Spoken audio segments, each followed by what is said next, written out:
November 9, 2022, 9:11 a.m.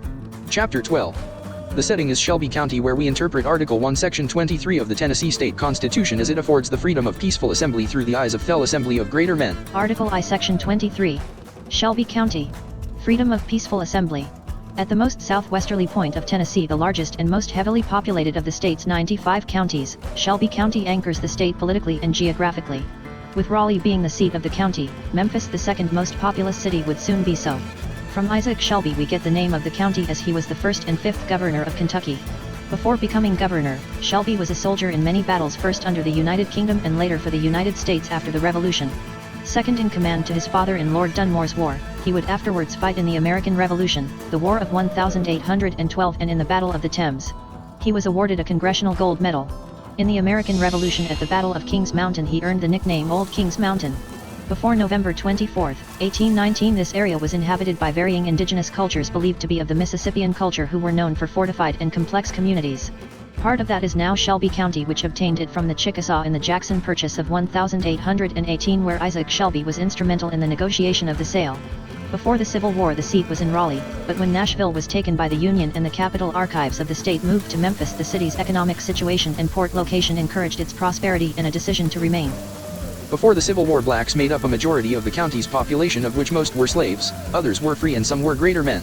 Isaac Raleigh Stewart, but one of the many blacks that worked the seemingly endless task of growing and cultivating cotton, was a gentleman, a scholar, a slave, a prize fighter, and greater man. Many freedmen working as sharecroppers stayed in this area, but the benefits of slavery and the demand on king cotton allowed the politics of agriculture to support the stability of the Royal Assembly of Greater Men of Shelby County.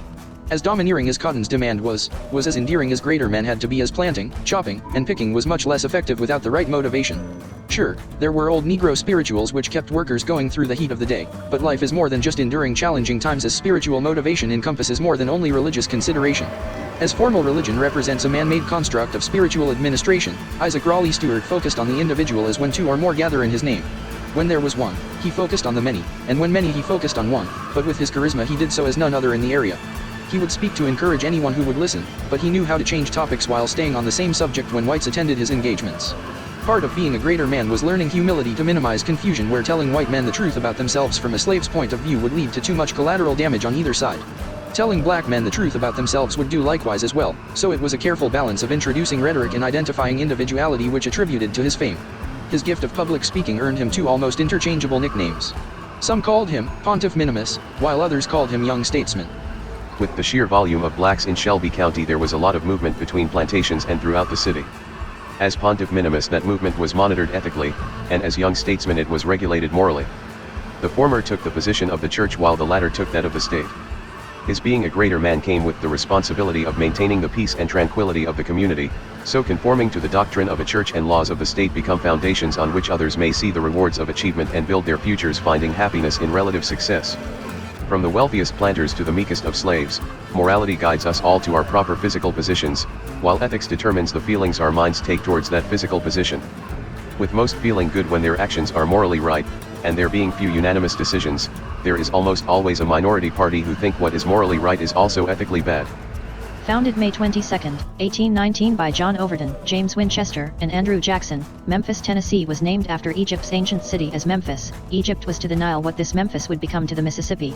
Formerly a predominantly Protestant city, before the 1850s the Great Famine caused the immigration of many Irish to move to the city, where the population grew from 9.9% in 1850 to 23.2% in 1860.